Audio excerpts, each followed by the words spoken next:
नमस्कार, आप देख रहे हैं आर्या न्यूज और मैं हूं आपके साथ पवन पांडे। स्वागत है हमारा आपके इस खास बुलेटिन में। स्वर्ण मध्य प्रदेश छत्तीसगढ़ में स्वागत है और बड़ी खबर के साथ बुलेटिन का आगाज करते हैं। मध्य प्रदेश विधानसभा में ओबीसी के आरक्षण को लेकर बहस चली, जिसके बाद प्रदेश के सीएम शिवराज सिंह चौहान ने बड़ा ऐलान किया है। मध्य प्रदेश में अब पंचायत चुनाव ओबीसी आरक्षण के साथ ही होंगे और सीएम ने कहा है कि इसके लिए सरकार कोर्ट जाएगी। इतना ही नहीं, उन्होंने इसमें केंद्र सरकार के सहयोग की भी बात कही है और सीएम ने बताया कि मामले पर उन्होंने पीएम नरेंद्र मोदी और गृहमंत्री अमित शाह से चर्चा की, साथ ही कानूनविदों से भी इस पर मंथन किया गया। इसके बाद वो ये ऐलान कर रहे हैं। पंचायत चुनाव में ओबीसी आरक्षण के मामले पर सरकार परेशानी में दिखाई दे रही थी। एक तरफ विपक्ष लगातार हमलावर है, वहीं पार्टी की दिग्गज नेता उमा भारती भी सरकार से सवाल कर रही थी। अब सीएम शिवराज सिंह चौहान ने साफ कर दिया है कि ओबीसी के कल्याण के लिए कसर नहीं छोड़ी जाएगी। पिछले वर्ग के कल्याण के लिए सरकार प्रतिबद्ध है। उन्होंने कहा कि सरकार ने नीट में 27% आरक्षण दिया और 8,800 पदों पर भर्ती निकाली, जिस पर 27% आरक्षण दिया है। आगे भी हम ओबीसी के हित में ही काम करेंगे। बता दें कि सुप्रीम कोर्ट के आदेश के बाद राज्य निर्वाचन आयोग ने ओबीसी के लिए रिजर्व जिला पंचायत सदस्य, जनपद सरपंच और पंच के पदों के निर्वाचन की प्रक्रिया पर स्टे लगा दिया था। इसके बाद से मामले पर जमकर राजनीति और आरोप प्रत्यारोप का दौर चल रहा है। दोनों ही पार्टी एक दूसरे पर ओबीसी विरोधी होने का आरोप लगाती आ रही हैं। ओबीसी के लिए रिजर्व सीटों पर निर्वाचन प्रक्रिया पर राज्य निर्वाचन आयोग ने रोक लगाई। अब इस पर सरकार को फैसला लेना था और इसी को लेकर सीएम शिवराज सिंह चौहान ने विधानसभा में कहा है कि ओबीसी के हितों पर किसी प्रकार का कुठाराघात ना हो, इसलिए केवल उन प्रकरणों में जिसमें न्यायालय ने स्थगन दिया है उन्हें छोड़कर बाकी में 27% आरक्षण देने का हमारी सरकार ने ऐतिहासिक फैसला किया है।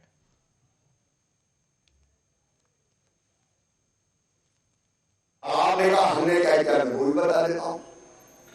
आज का विषय नहीं था, लेकिन आप पूछ रहे तो मुझे बताना पड़ेगा।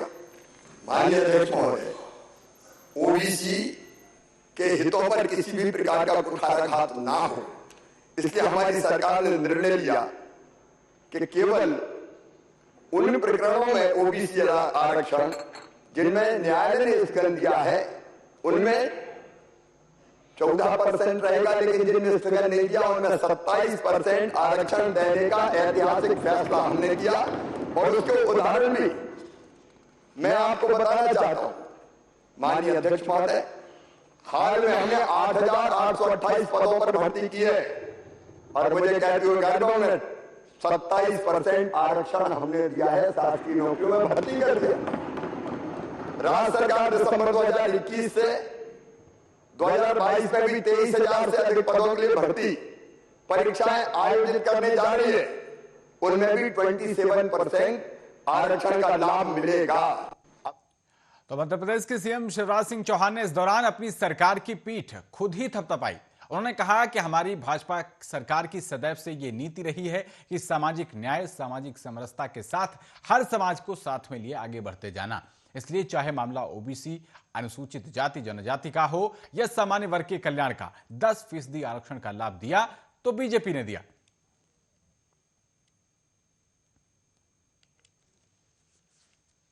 इस सरकार की सदैव से ये नीति रही है, सामाजिक न्याय, सामाजिक समरसता के साथ हर समाज को लिए साथ में आगे है बढ़ते जाना। और इसलिए चाहे मामला ओबीसी के कल्याण का हो, अनुसूचित जाति जनजाति के कल्याण का हो, यहां तक के सामान्य वर्ग के गरीबों को भी 10% आरक्षण अगर दिया तो भारतीय जनता पार्टी की सरकार भी सामाजिक न्याय, सामाजिक समरसता के साथ। उसके एक नहीं अनेकों उदाहरण है। जहां तक ओबीसी का सवाल है, मैं पहले ही अपनी प्रतिबद्धता जाहिर करता हूं। हमने पिछड़े वर्गों के कल्याण में ना तो कोई कसर छोड़ी है और ना कोई कसर छोड़ी जाएगी। तो इस दौरान सीएम शिवराज सिंह चौहान कांग्रेस पर भी जमकर बरसे। उन्होंने कांग्रेस पर निशाना साधते हुए कहा कि माननीय उच्च न्यायालय ने ओबीसी के आरक्षण को 27% से घटाकर 14% करने वाली बात शैक्षिक संस्थानों के संदर्भ में कही थी, लेकिन कांग्रेस ने स्वयं कोर्ट में जाकर पूछा कि क्या यह स्थगन पीएससी और लोक सेवा आयोग पर भी लागू होगा। इसी आधार पर कोर्ट ने इस पर भी स्टे दे दिया। शिवराज ने कांग्रेस को घेरते हुए पूछा कि मैं कांग्रेस से पूछना चाहता हूं कि आपके एडवोकेट जनरल ने कोई तथ्य और तर्क क्यों नहीं रखे। फिर मैं ये भी पूछना चाहता हूं कि स्टे के खिलाफ आपने क्या किया ताकि ओबीसी को 27% आरक्षण मिल जाता। क्या आप हाईकोर्ट के बाद सुप्रीम कोर्ट गए जैसे अभी आप चले गए थे रोटेशन के मामले में? ये बड़े सवाल उन्होंने कांग्रेस की तरफ उछाले।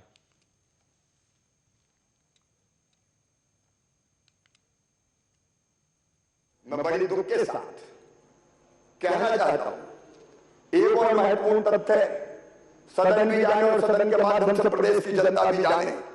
माननीय उच्च न्यायालय ने जब निर्णय दिनांक 19 मार्च 2019 में ओबीसी के आरक्षण को 27% से घटा के 14% करने वाली बात शैक्षणिक संस्थानों के संदर्भ में कही थी, परंतु कांग्रेस सरकार ने स्वयं कोर्ट में जाके ये पूछा कि क्या ये स्थगन पीएससी पर भी लागू होगा, लोक सेवा आयोग पर भी लागू होगा, और इसी आधार पर कोर्ट ने लोक सेवा आयोग में भी 27% आरक्षण पर स्टे दे दिया। आपने पीएससी का भी खत्म करवा दिया, पीएससी का भी आपने आरक्षण खत्म करवा दिया। आपका वकील वहां पहुंचता है और आप पिछले वर्ग के हितों की बात करते हो, हमें पिछले वर्गों का विरोधी बताते हो। माननीय अध्यक्ष महोदय, मैं ये निवेदन करना चाहता हूं, मैं ये निवेदन करना चाहता हूं कि 27% आरक्षण भी शासकीय सेवाओं में मिले, उसके लिए भी हम लोग पूरी तरह से प्रतिबद्ध है। आपने केवल दिखावा किया था, ये बिल्कुल स्पष्ट है। माननीय अध्यक्ष महोदय, मैं तो तथ्यों और तर्कों के साथ सारी बातें सदन के सामने रख रहा हूं। मैं पूछना चाहता हूं, आपके एडवोकेट जनरल ने कोई तथ्य और तर्क क्यों नहीं रखे? फिर मैं ये भी पूछना चाहता हूं कि उस स्टे के खिलाफ आपने क्या किया ताकि ओबीसी को 27% आरक्षण मिल जाता? क्या आप हाई कोर्ट के बाद आप सुप्रीम कोर्ट गए, जैसे अभी आप चले गए थे रोटेशन के मामले में? और रोटेशन भी माननीय नेता प्रतिपक्ष जी, रोटेशन भी तो आरक्षण के लिए होता है, एससी की बजाय एसटी हो जाए, एसटी की बजाय सामान्य हो जाए, रोटेशन और आरक्षण। मैं इस फर्क के बारे में बाद में बोलूंगा, लेकिन आज मैं पूछना चाहता हूं, क्यों पिछड़े वर्ग की पीठ पर छुरा घोंपा गया? क्यों उस स्टे को वैकेट नहीं कराया गया? क्यों आप हाई कोर्ट के बाद सुप्रीम कोर्ट में नहीं गए? आपने चुनाव निकल गया, परिणाम भी सामने आ गए, आप चुपचाप बैठे रहे। माननीय अध्यक्ष महोदय, 8 मार्च से लेकर 18 मार्च तक आपकी सरकार हाथ पे हाथ रखे बैठी रही, ना कैबिनेट दायर की, ना वकीलों के निर्णय को पक्ष में, वकीलों ने निर्णय के पक्ष में न्यायालय में उतर के कोई अपील नहीं की, और उसका खामियाजा पिछड़े वर्ग को भुगतना पड़ा। आपके शासनकाल में एक भी नौकरी मिली हो तो बता दो, एक भी नौकरी मिली हो 27% आरक्षण के माध्यम से। अगली खबर का रुख करते हैं। मध्य प्रदेश के गृह मंत्री नरोत्तम मिश्रा ने नेता प्रतिपक्ष कमलनाथ पर निशाना साधा है। उन्होंने कहा कि मध्य प्रदेश में ओबीसी वर्ग के साथ छल करके कमलनाथ जी का उत्तर प्रदेश जाना सही नहीं है। नेता प्रतिपक्ष होने के नाते उनको ओबीसी वर्ग से जुड़े विषय पर सारगर्भित चर्चा कर जनता से माफी मांगनी चाहिए। ओबीसी वर्ग के साथ कांग्रेस ने जो पाप किया है वो विधानसभा में स्थगन प्रस्ताव लाने से दब नहीं जाएगा। इसके साथ ही उन्होंने कहा कि सरकार नियम प्रक्रिया के अनुसार सदन में हर चर्चा के लिए तैयार है।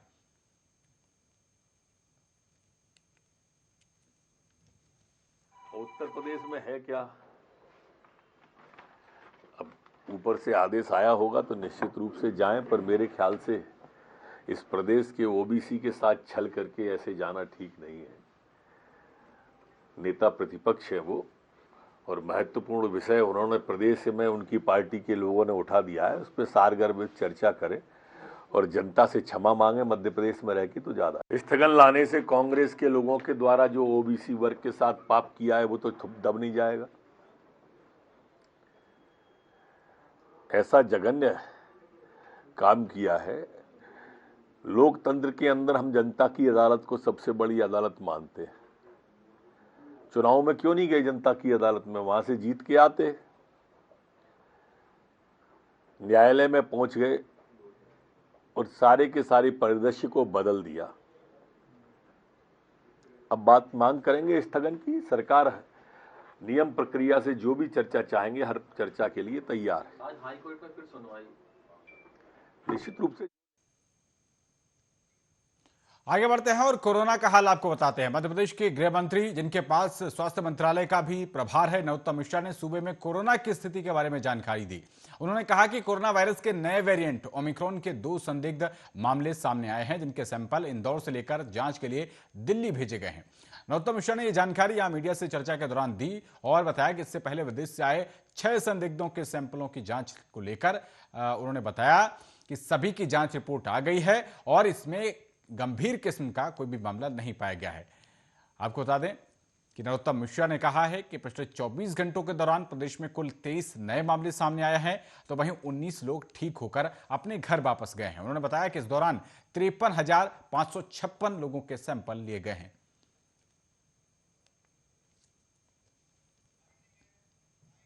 के क्षेत्र में पिछले 24 घंटे में 23 नए प्रकरण मध्य प्रदेश के अंदर नए आए हैं, जबकि 19 लोग ठीक होकर अपने अपने घरों की ओर, गंतव्य की ओर गए हैं। पॉजिटिविटी रेट 0.004% है, जबकि रिकवरी दर हमारी 98.6 बनी हुई है। कल 53,556 हमने संपूर्ण प्रदेश से सैंपल लिए। ओमिक्रॉन के भी कुछ मामले संदिग्ध ऐसे लग रहे हैं कि मध्य प्रदेश 2 प्रकरण संदिग्ध हैं, उनका सैंपल।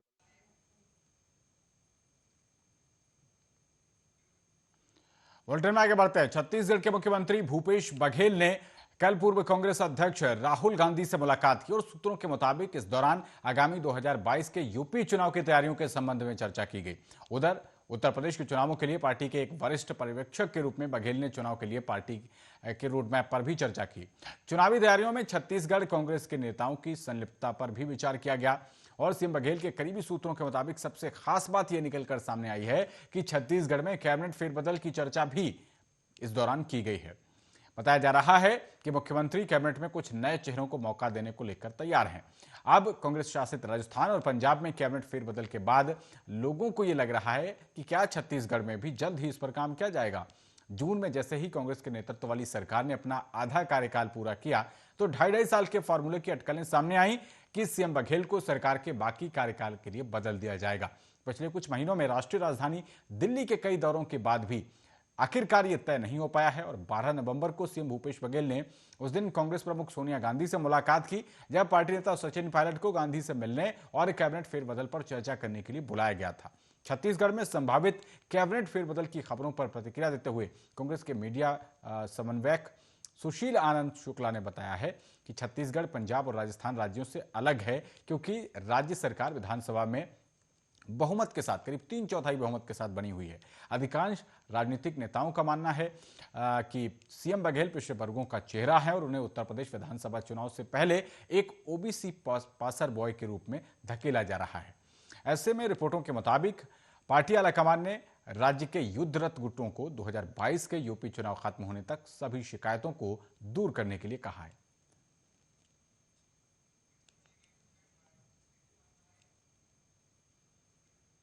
तो छत्तीसगढ़ की भूपेश बघेल सरकार के मंत्रिमंडल में फेरबदल की अटकलें तेज हो गई हैं। खुद सीएम भूपेश बघेल ने दिल्ली रवानगी से पहले इसके संकेत दिए हैं।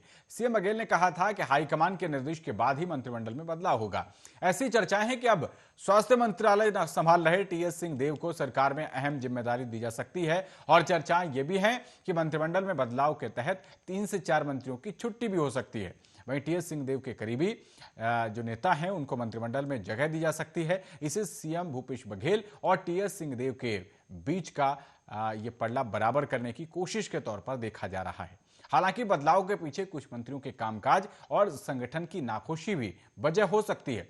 छत्तीसगढ़ के सियासी गलियारे में ऐसी चर्चाएं हैं कि संभावित मंत्रिमंडल बदलाव में मौजूदा स्वास्थ्य मंत्री टीएस सिंहदेव को बड़ी जिम्मेदारी सौंपी जा सकती है। हालांकि अभी तक इसको लेकर तस्वीर साफ नहीं हुई है कि टीएस सिंहदेव का क्या इस भूमिका रहेगी, क्या रोल रहेगा। आपको बता दें कि बीते दिनों छत्तीसगढ़ में 2.5 साल के फॉर्मूले पर काफी खींचतान भी देखने को मिली थी। बता दें कि ऐसी चर्चाएं थी कि छत्तीसगढ़ में 2.5 साल का फॉर्मूला लागू है, जिसके तहत 2.5 साल भूपेश बघेल और बाकी के 2.5 साल टीएस सिंहदेव सीएम पद पर रहेंगे। हालांकि पार्टी ने और खुद भूपेश बघेल और टीएस सिंहदेव ने ऐसे किसी फॉर्मूले से इनकार भी किया था। हालांकि जिस तरीके से भूपेश बघेल सरकार के 2.5 साल पूरे होने पर राज्य में सियासी खींचतान और फिर दिल्ली के दौरे देखने को मिले, उससे 2.5 साल के फॉर्मूले को बल मिला था। अब जब सरकार के 3 साल पूरे हो चुके हैं और नेतृत्व परिवर्तन की बात हाशिए पर जा चुकी है, तो माना जा रहा है कि राज्य में दोनों नेताओं के बीच शक्ति संतुलन के लिए कैबिनेट में फेरबदल किया जा सकता है।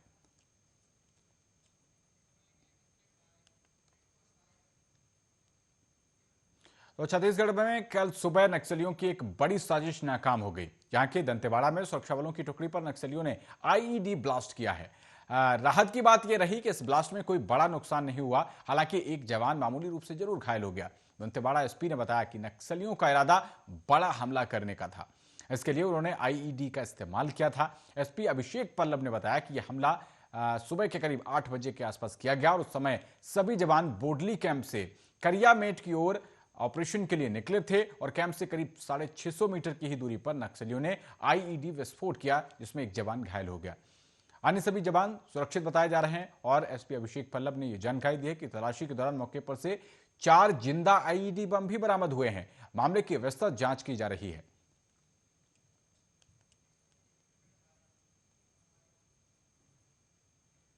आगे बढ़ते हैं। छत्तीसगढ़ के आदिवासी बहुल जशपुर जिले के एक गांव में कथित तौर पर धर्म परिवर्तन की कोशिश करने के आरोप में एक ईसाई पादरी समेत 4 लोगों को गिरफ्तार किया गया है। पुलिस ने बताया कि उनकी पहचान पादरी अरुण कुजूर और पादरी वसंत लकड़ा, पास्टर सालमन तिग्गा और डिनो कुजूर के रूप में हुई है। यह अधिकारी ने बताया है कि स्थानीय निवासियों की शिकायत के आधार पर उन्हें बागीचा थाना क्षेत्र के पसिया गांव से गिरफ्तार किया गया है। इन सभी को चंगाई सभा की आड़ में कथित रूप से धर्म परिवर्तन की कोशिश करने के आरोप में पकड़ा गया है। शिकायत के मुताबिक चारों आरोपियों ने रविवार और सोमवार को एक ग्रामीण दिलीप नागवंशी के घर पर चंगाई सभा आयोजित की थी और जहां उन्होंने कथित तौर पर आदिवासियों को ईसाई धर्म में बदलने की कोशिश की। अधिकारियों ने बताया कि पुलिस ने यह कार्रवाई ग्रामीण हरिराम नागवंशी की शिकायत पर की है।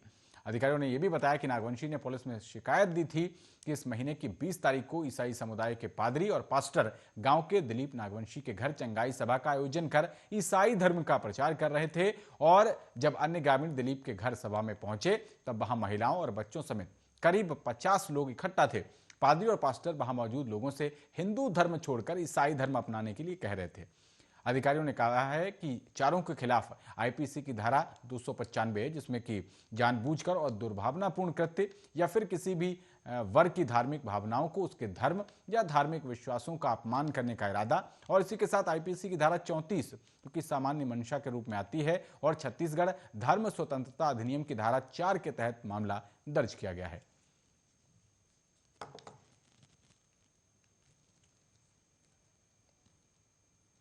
तो इस बुलेटिन में फिलहाल इतना ही। देश और दुनिया की तमाम अहम खबरों के लिए बने रहिए आर्या न्यूज के साथ। नमस्कार।